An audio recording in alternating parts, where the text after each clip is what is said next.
নমস্কার বন্ধুরা, tarot for you 222 চ্যানেলের পক্ষ থেকে আজকে আমি নিয়ে এলাম তোমাদের জন্য আবারও একটা নতুন রিডিং।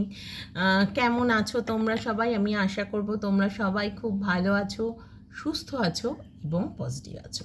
তো বন্ধুরা, আজকে আমার রিডিংয়ের বিষয় হলো তোমার পার্টনার আজকে সকালবেলা তোমাকে নিয়ে ঠিক কী ভাবছিলেন। তোমার পার্টনারের মর্নিং ফিলিংসে বা থটসে তুমি ঠিক কতটা জুড়ে ছিলে চলো দেখে নিই। এবং আজকে যে রিডিংটি করব সেটা ইনটিউটিভলি করবো না, পরপর যে কার্ডগুলো আসবে তার উপর বেসিসে করবো। কেমন? চলো দেখি আজকে একটু নতুন রকমভাবে রিডিং করে যে তোমাদের জন্য ঠিক কী আসে। তো চলো, এইটা আমি রেগুলারই বলি, তোমরা সবাই জানো যে এটা কালেকটিভ রিডিং হয়। তো কাজেই যতটুকু রেজনেট করবে ততটুকু নিও, যার রেজনেট করবে না সে প্লিজ স্কিপ করে চলে যাও। প্রচুর ভিডিও আছে আমার, যেটা রেজনেট করবে সেটাই তোমার ভিডিও। কেমন? আর যেহেতু এখানে অনেকজনের এনার্জি ধরা পড়ে সেই হিসেবে বললাম, কারণ পার্সোনাল রিডিং অনেক বেশি অথেন্টিক হয়। আর এটা কিন্তু জেন্ডার স্পেসিফিক একদমই নয়। তো কাজেই সব সময় যখনই দেখবে টাইমলেস, অবশ্যই, এবং টাইমলেস বলেই সবার জন্য সব রিডিং। কেমন? আমি সব সময় যে কথাটা বলি। তো চলো বন্ধুরা দেখি তোমার পার্টনার আজকে সকালবেলা তোমাকে নিয়ে ঠিক কী ভাবছিল। ছোট রিডিং করব, খুব বেশি বড় রিডিং করব না। চলো বন্ধুরা দেখি তোমার পার্টনার আজকে সকালবেলা তোমাকে নিয়ে ঠিক কী ভাবছিল।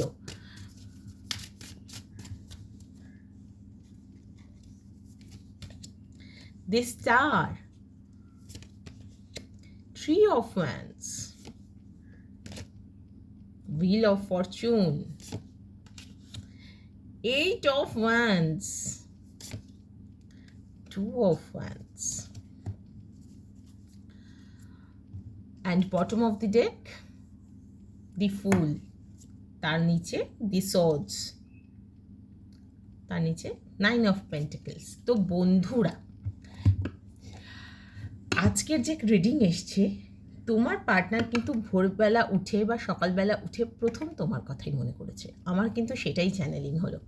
এবং শুধু তাই না, সে প্রতিনিয়ত ভাবছে এই সম্পর্কে ঠিক কোন কোন দিকে ফোকাস করলে সম্পর্কটা আরও সুন্দর হবে এবং আরও মজবুত হবে, আরও হারমোনিয়াস হবে, ব্যালেন্সড হবে। এবং তোমার সঙ্গে সম্পর্কে যদি কোনো উথাল পাথাল এসেও থাকে, উতরাই চড়াই সব সম্পর্কেই থেকে থাকে, সেইটা কী করে ঠিক হবে উনি কিন্তু সেটা ভাবছেন এবং ভীষণভাবে অ্যাকশন নিতে চেয়েছেন তোমার জন্য, শুধুমাত্র তোমার জন্য, এবং এই সম্পর্কটাকে এগিয়ে নেওয়ার জন্য। Wheel of Fortune. তো ডেফিনেটলি এই সম্পর্ক যদি এগোয়, সেই সম্পর্কটা যে খুব সুন্দরভাবেই এগোবে সেটা আমরা দেখতে পাচ্ছি। তবে হ্যাঁ, উনি এখনও অ্যাকশন নেওয়ার জন্য রেডি নন। এখনও উনি ভাবছেন যে অ্যাকশনটা আমি নেব না, কি করব, এই জায়গাটা ভাবছেন। কিন্তু অ্যাকশন কি অ্যাকশন নেবেন এই কথাটা ভাবছেন। ঠিক আছে, অ্যাকশন নেওয়ার জন্য রেডি, কারণ এখনও কিছু মানবিমান ওনার মধ্যেও বাকি রয়েছে, যে এখনও উনি এই কথাটা ভাবছেন যে একটু ওয়েট করে নিই, কিন্তু অ্যাকশন তো আমি নেবই, একে ছেড়ে তো আমি কোথাও যাব না। এই ব্যাপারটা কিন্তু রয়েছে বন্ধুরা ভীষণভাবেই। এবং স্টার কার্ড আমাদের ভীষণভাবেই স্পিরিচুয়ালিটির কথা বলে। প্রবাবলি তোমার পার্টনার কিন্তু 5D ডাইমেনশনেও তোমাকেই চাইছে। ঠিক আছে, 3D ডাইমেনশনে তোমার কথা ভাবলেও বা কিছু হয়তো তোমার সঙ্গে ডিস্টেন্স আছে বা কিছু, কিন্তু 5D ডাইমেনশনে কিন্তু উনি চাইছেন তোমার সঙ্গে তার কিন্তু একটা টেলিপ্যাথিক যোগাযোগ হচ্ছে। তুমি কোনো ওয়েভলেন্থ পাঠালে সেটা কিন্তু উনি বুঝতে পারছেন, এবং উনি পাঠালে তুমিও খানিকটা বুঝতে পারছো বন্ধুরা, সেটা আমি দেখতে পাচ্ছি। উনি এই মুহূর্তে প্রবাবলি তোমার থেকে দূরে রয়েছেন, সেটা ফিজিক্যালি হোক বা অন্য শহরে হোক বা মেন্টালি হোক। সেই দূরত্বটা কিন্তু এবার উনি ওভারকাম করতে চাইছেন ভীষণভাবেই। কিছু জনের পার্টনার তো ওভারসিজে রয়েছে, আমি সেটা দেখতেই পাচ্ছি। উনি যেটা লুকোচ্ছেন তোমার থেকে ভীষণভাবেই, উনি ভীষণ তাড়াতাড়ি অ্যাকশন নেবেন, ইমিডিয়েটলি বলা যেতে পারে। উনি পালে ছুটে এক্ষুনি চলে আসেন, এরকমই সিচুয়েশন। কারণ উনি এই সম্পর্কটাকে আর ফেলে রাখতে চাইছেন না। যত মানবিমানের পালা এবার উনি দূরে সরিয়ে রেখে এগোতে তো চাইছেন ভীষণভাবেই। তবে বন্ধুরা, এখানে একটা ব্যাপার যেটা উনি দেখাচ্ছেন, ওনার কাছে কোনো অপশন আছে। এই কাণ্ডটা উনি করছেন যাতে তুমি একটু জেলাস ফিল করো, বা তোমার দিক থেকেও কোনো হ্যাঁ হু না আচ্ছা আসে।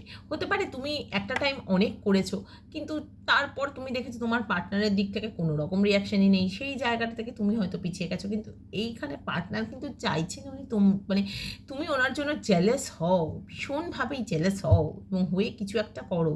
এবং সেইটা দেখে উনিও যাতে নিজেকে কন্ট্রোল করতে চাইছেন না, ছুটে চলে আসতে চাইছেন এবং মানে ওয়েট করছেন সঠিক সময়ের, যে ঠিক কোন সময়টায় তোমার কাছে এলে সেটা একদম পারফেক্ট হবে। ঠিক আছে? তো ভীষণ সুন্দর এসছে রিডিংটা, এবং উনি কিন্তু এবার রিস্ক নেবেনই। তুমি যতই না বলো, হয়তো বাড়ি থেকে মানছে না বা কোনো থার্ড পার্টি সিচুয়েশন আছে, সেই সিচুয়েশনগুলোকে হ্যান্ডেল করার জন্য কিন্তু উনি মানে, তবে কি ওনার একটু বালকোচিত মনোভাব হচ্ছে যে ও যা হবে দেখা যাবে, আমি বুঝে নেবো। কিন্তু সবসময় তো দেখে নেবো বুঝে নেবো করে হয় না। উনি দেখাতে চাইছেন উনি ম্যাচিওর, উনি বুঝে শুনে অ্যাকশন নেবেন, একটু সময় নিচ্ছেন, কিন্তু মনের মধ্যে তো মনে হচ্ছে যে এক্ষুনি ছুটে চলে যায়, আমি রিস্কটা নিয়ে নিই, যা হবে দেখা যাবে, এই হচ্ছে ওনার মনে চলছে। এবং তার পর মুহূর্তেই কিন্তু উনি ভাবছেন প্রচণ্ড নেগেটিভ ওয়েতে যে আচ্ছা করে ফেলবো, তাতে যদি তুমি কিছু খারাপ ভাবো বা সম্পর্কটা যদি আরও খারাপ হয়ে যায়, এত কিছু করেও যদি সম্পর্কটায় কোনো ফুলফিলমেন্ট না আসে। কিন্তু তারপরেই উনি ভাবছেন যে ঠিক আছে চলো, এখনও তো একা আছি, একাই থেকে নেব, কিন্তু এই মানুষটাকেই ভালোবাসবো, জীবনে যদি এগোই আমি এই মানুষটার সঙ্গেই এগোবো, কারণ এই মানুষটাই আমার কাছে ফুলফিলমেন্ট, স্বয়ংসম্পূর্ণ একটা মানুষ, একদম কমপ্লিট একটা মানুষ, যে পারফেক্ট আমার সঙ্গী হবে বা আমার পার্টনার হবে, রোম্যান্টিক পার্টনার। এবং উনি ভাবছেন, বিভিন্ন রকম প্ল্যানিংস করছেন যে কীভাবে তোমাদের সম্পর্কের এই চড়াই উতরাই উনি ওভারকাম করবেন। দি স্ট্রেংথ কার্ড এসেছে, কারণ ওনার মনের মধ্যে তোমার জন্য কিন্তু অসীম ভালোবাসা, কিন্তু সেই ছাই চাপা আগুনের মতো চেপে রেখেছেন, দেখাতেই চাইছেন না। কারণ তুমি মানুষটা ভীষণ অসম, তুমি সেলফ লাভের এনার্জিতে গিয়ে কিন্তু তোমার একটা আলাদাই গ্লোরি হয়েছে, এতটাই গ্রাউন্ডেড হয়ে গেছো, এতটাই কমপ্লিট হয়ে গেছো এবং এতটাই নিজেকে মানে স্পিরিচুয়াল করে তুলেছো যে সেই স্পিরিচুয়ালিটি দিয়ে যেন আরও বেশি সৌন্দর্য তোমার মধ্যে ফুটে বেড়েছে, তোমার স্পিরিচুয়াল এনলাইটমেন্ট হয়েছে। মানে তোমার কাছে এখন কিছুই যায় আসে না যে সেই মানুষটা থাকলো না থাকলো, কিন্তু এই যে তুমি এনার্জি দেওয়াটা তোমার পার্টনারকে বন্ধ করে দিয়েছো, সেটাই কিন্তু মানে সেই মানে কি বলবো, মন্দের ভালো হয়েছে যে তোমার পার্টনারের ফুল কনসেন্ট্রেশনটাই তোমার উপরে এসে পড়েছে, যে এই মানুষটা আমাকে এত খুঁজতে এখন হঠাৎ কি হলো। দাঁত থাকতে লোকে দাঁতের মর্ম বোঝে না, না এই সিচুয়েশনটা কিন্তু এখন এরকমই চলছে। কারণ তোমার পার্টনার কোথাও না কোথাও কোনো থার্ড পার্টি সিচুয়েশনে ফেসে একটা টাইম কিন্তু তোমাকে খুব ইগনোর করেছে, এবং সেই জন্যই তোমার থেকে হয়তো দূরে চলে গেছে বা মনোমালিন্য হয়েছে তোমাদের মধ্যে।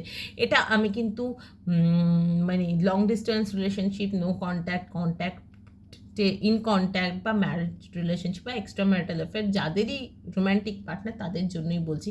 কিন্তু পার্টনার কিন্তু তোমার সঙ্গে কথা বলার জন্য জাস্ট মরছে, জাস্ট পাগল হয়ে যাচ্ছে, যে আমি মানে কথা বলার জন্য পাগল হয়ে যাচ্ছে যে আমি কথা বলবোই, কিন্তু ইগোর চক্করে বলতে পারছে না।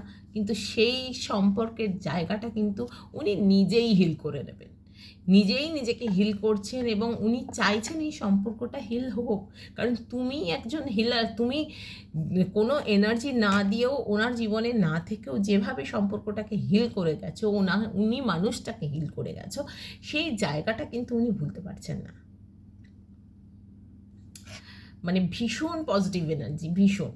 তো বন্ধুরা, কেমন লাগলো তোমাদের আজকের রিডিং আমাকে কিন্তু জানাতে ভুলো না, কারণ এই সম্পর্কটা কিন্তু এগোবে, আমি সেটা দেখতে পাচ্ছি। তো আমাকে কিন্তু জানিও লাইক করে, কমেন্ট করে যে তোমাদের কেমন লাগলো। নতুন যে বন্ধুরা আছো তারা কিন্তু প্লিজ চ্যানেলটি সাবস্ক্রাইব করো অবশ্যই। অ্যান্ড যদি সবটা ভালো লেগে থাকে ভিডিও, তাহলে কিন্তু শেয়ার করে দিও তোমরা সবাই, কেমন? অ্যান্ড অফকোর্স আমি আবারও আসবো নতুন ভিডিও নিয়ে তোমাদের কাছে, তোমাদের মতো করে আমাকে জানিও তোমাদের কেমন লাগলো। অ্যান্ড যারা আমার কাছে ট্যারো রিডিং শিখতে চাও বা পার্সোনাল রিডিং নিতে চাও, তাদের জন্য বলি 9830761244 আমার ডেসক্রিপশনে দেওয়া থাকে সবসময়। তো সেখানে অবশ্যই মেসেজ করো, হোয়াটসঅ্যাপ করো, ফোন করো না, সবসময় ফোন ধরতে পারি না, ধরি না বলছি না, ধরি কিন্তু কম। ওকে, সবাই ভালো থেকো, সুস্থ থেকো। তোমাদের সর্বাঙ্গীন শুভকামনা করে আমি আমার আজকের রিডিং শেষ করলাম। টাটা, সবাই ভালো থেকো।